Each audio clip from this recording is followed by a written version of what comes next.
ಸಿದ್ದರಾಮಯ್ಯನವ್ರನ್ನ Congress high command ಸುಮ್ಮನೆ support ಮಾಡ್ತಾ ಇಲ್ಲ. ನೋಡಿ ಯಾವ ಪರಿ ಬೆಂಬಲಕ್ಕೆ ನಿಂತಿದೆ ಕಾಂಗ್ರೆಸ್ ಹೈಕಮಾಂಡ್.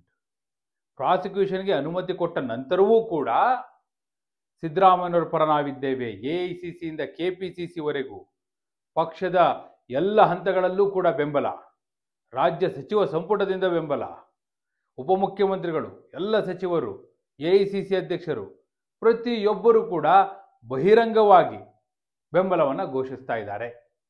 ಹೈಕಮಾಂಡ್ನ ಸೂಚನೆಯ ಮೇರೆಗೆ ಈ ಬೆಂಬಲ ಘೋಷಣೆ ಆಗಿದೆ. ಹಾಗಾದ್ರೆ ಕಾಂಗ್ರೆಸ್ ಹೈಕಮಾಂಡ್ ಸಿದ್ದರಾಮಯ್ಯನವರಿಗೆ ಈ ಪರಿ ಬೆಂಬಲಕ್ಕೆ ನಿಲ್ಲಕ್ಕೆ ಕಾರಣ ಏನು? ಅದರ ಹಿಂದಿನ ತಂತ್ರಗಾರಿಕೆ ಏನು?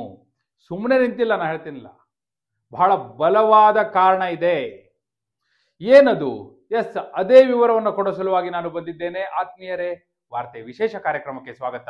ನಾನು ವೀರೇಂದ್ರ ಉಪ್ಪುಂದ. ನೋಡಿ, ಸಹಜವಾಗಿ ಎಲ್ರಿಗೂ ಪ್ರಶ್ನೆ ಕಣ್ಮುಂದೆ ಬರುತ್ತೆ. ಯಾವ ಕಾರಣಕ್ಕಾಗಿ ಎಐಸಿಸಿಯ ನಾಯಕರು ಅಂದ್ರೆ ಕಾಂಗ್ರೆಸ್ ಹೈಕಮಾಂಡ್ ನಾಯಕರು ಇಷ್ಟರ ಮಟ್ಟಿಗೆ ಸಿದ್ದರಾಮಯ್ಯನವರ ಜೊತೆ ಗಟ್ಟಿಯಾಗಿ ನಿಂತಿದ್ದಾರೆ? ಅವರಿಗೂ ಕೂಡ ಇಲ್ಲಿ ರಾಜ್ಯದಲ್ಲಿ ಮುಖ್ಯಮಂತ್ರಿ ಬದಲಾವಣೆಯ ಕೂಗಿದೆ ಅನ್ನೋದು ಗೊತ್ತು. ಡಿ.ಕೆ. ಶಿವಕುಮಾರ್ ಮುಖ್ಯಮಂತ್ರಿ ಪಟ್ಟದ ಮೇಲೆ ಕಣ್ಣಿಟ್ಟಿದ್ದಾರೆ ಅನ್ನೋದು ಗೊತ್ತು.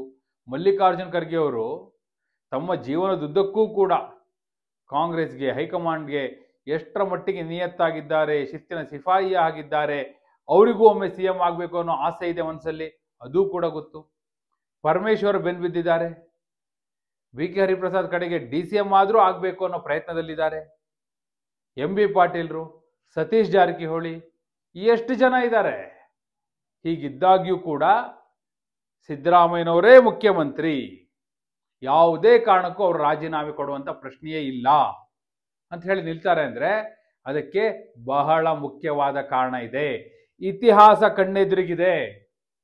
ನೋಡಿ, ದೇವರಾಜ ಅರಸು ಅವರನ್ನ ಮುಖ್ಯಮಂತ್ರಿ ಪಟ್ಟದಿಂದ ಕೆಳಗಿಳಿಸಿದ ನಂತರ ಏನಾಯ್ತು?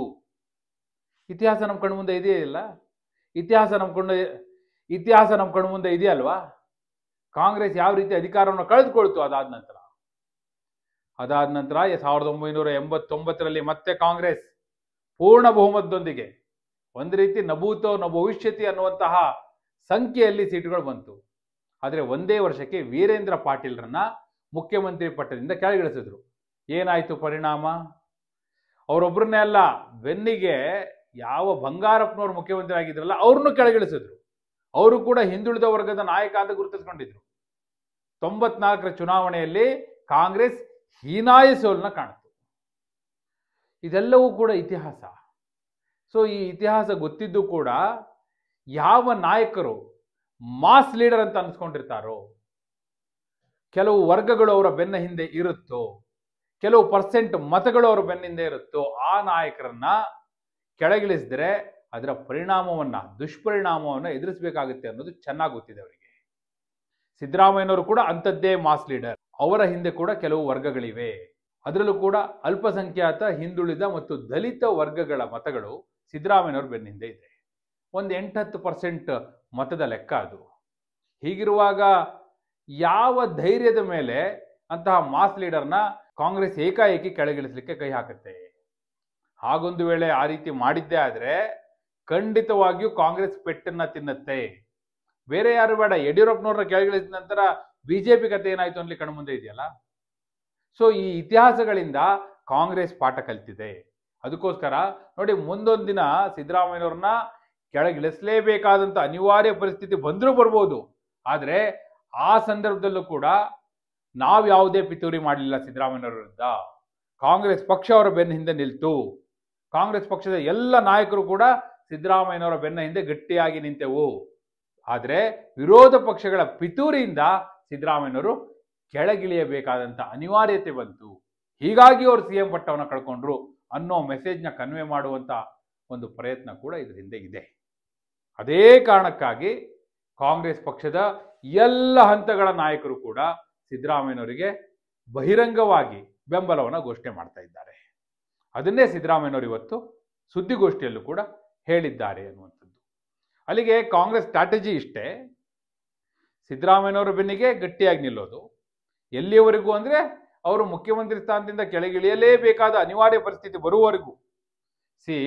ಇದು ಆಮ್ ಆದ್ಮಿ ಪಾರ್ಟಿ ಅಲ್ಲ, ಕೇಜ್ರಿವಾಲ್ ಜೈಲಿಗೆ ಹೋದ್ರೂ ಕೂಡ ಮುಖ್ಯಮಂತ್ರಿ ಪಟ್ಟದಿಂದ ಕೆಳಗಿಳಿಯಲ್ಲ ಅಂತೇಳಿ ಭಂಡತನ ತೋರಿಸ್ಲಿಕ್ಕೆ ಇದು ಆಮ್ ಆದ್ಮಿ ಪಕ್ಷ ಅಲ್ಲ, ಇದೊಂದು ರಾಷ್ಟ್ರೀಯ ಪಕ್ಷ ಕಾಂಗ್ರೆಸ್. ಸೊ ಅವ್ರು ಆ ಚೌಕಟ್ಟಿನಲ್ಲೇ ತೀರ್ಮಾನವನ್ನು ಮಾಡಬೇಕಾಗುತ್ತೆ. ಕರ್ನಾಟಕದಲ್ಲಿ ಕುಳಿತು ನೋಡೋದಕ್ಕೂ ದೆಹಲಿಯಲ್ಲಿ ಕುಳಿತು ಹೈಕಮಾಂಡ್ ನಾಯಕರು ಎಲ್ಲ ರಾಜ್ಯಗಳ ಪಾಲಿಸಿ ಮ್ಯಾಟರ್ನ ಮುಂದಿಟ್ಕೊಂಡು ಆಲೋಚನೆ ಮಾಡೋದಕ್ಕೂ ಬಹಳ ವ್ಯತ್ಯಾಸ ಇರುತ್ತೆ.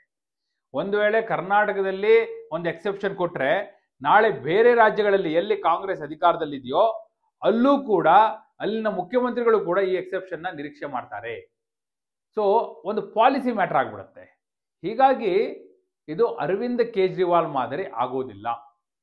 ಆದರೆ ನ್ಯಾಯಾಲಯದ ತೀರ್ಪು ಏನು ಬರುತ್ತೆ, ಈ ಪ್ರಾಸಿಕ್ಯೂಷನ್ ವಿರುದ್ಧ ಈಗ ಮುಖ್ಯಮಂತ್ರಿಗಳು ಅರ್ಜಿ ಹಾಕ್ತಾರೆ. ಸೊ ಅದಕ್ಕೆ ನ್ಯಾಯಾಲಯ ಯಾವ ತೀರ್ಪನ್ನು ಕೊಡುತ್ತೆ ಅದನ್ನು ಆಧರಿಸಿ ಸಿದ್ದರಾಮಯ್ಯನವರ ಭವಿಷ್ಯ ನಿರ್ಧಾರ ಆಗುತ್ತೆ. ಆಗ ಹೈಕಮಾಂಡ್ ಒಂದು ನಿಲುವನ್ನು ತೆಗೆದುಕೊಳ್ಳುತ್ತೆ, ನಿರ್ಣಯವನ್ನು ತೆಗೆದುಕೊಳ್ಳುತ್ತೆ.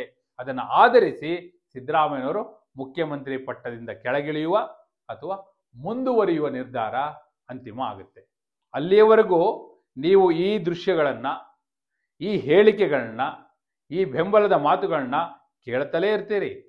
ಸಿದ್ದರಾಮಯ್ಯನವರು ಅದೇ ರೀತಿ ಹೇಳ್ಕೊಂಡು ಮುಂದೆ ಹೋಗ್ತಾ ಇರ್ತಾರೆ. ಅಂತಿಮವಾಗಿ ಸಿದ್ದರಾಮಯ್ಯನವರ ಭವಿಷ್ಯವನ್ನು ತೀರ್ಮಾನ ಮಾಡೋದು ನ್ಯಾಯಾಲಯ ಹಾಗೂ ಈ ನೆಲದ ಕಾನೂನು. ನಿಮ್ಮ ಪ್ರಕಾರ ಸಿದ್ದರಾಮಯ್ಯನವರು ಒಂದು ವೇಳೆ ಚಾರ್ಜ್ ಶೀಟಲ್ಲಿ ಅವ್ರ ಹೆಸರು ಬಂದರೂ ಕೂಡ, FIR ಆದರೂ ಕೂಡ, ಪ್ರಾಸಿಕ್ಯೂಷನ್ ನಡೆದರೂ ಕೂಡ ಮುಖ್ಯಮಂತ್ರಿಯಾಗಿ 5 ವರ್ಷ ಪೂರೈಸಲಿಕ್ಕೆ ಹೈಕಮಾಂಡ್ ಬೆಂಬಲ ಕೊಡುತ್ತೆ ಅಂತ ನಿಮಗೆ ಅನ್ಸುತ್ತಾ? ಅಥವಾ ಒಂದು ಕಾನೂನಿನ ಕುಣಿಕೆ ಬಿಗಿಯಾದ ನಂತರ ಅನಿವಾರ್ಯ ಸ್ಥಿತಿಯಲ್ಲಿ ಸಿದ್ದರಾಮಯ್ಯನವ್ರನ್ನ ಮುಖ್ಯಮಂತ್ರಿ ಪಟ್ಟದಿಂದ ಕೆಳಗಿಳಿಸೋಣ ಅಂತ ಕಾಂಗ್ರೆಸ್ ಹೈಕಮಾಂಡ್ ಕೂಡ ಕಾಯ್ತಾ ಇದೆ ಅಂತ ನೀವು ಭಾವಿಸ್ತೀರಾ? ನಿಮ್ಮ ಅಭಿಪ್ರಾಯವನ್ನ ಕಮೆಂಟ್ ಮೂಲಕ ತಿಳಿಸಿ. ಹಾಗೆ ನೀವಿನ್ನೂ ವಾರ್ತೆ ಚಾನಲ್ನ ಸಬ್ಸ್ಕ್ರೈಬ್ ಮಾಡಿಲ್ಲ ಅಂದರೆ ಈಗಲೇ ಸಬ್ಸ್ಕ್ರೈಬ್ ಮಾಡಿ. ಧನ್ಯವಾದ.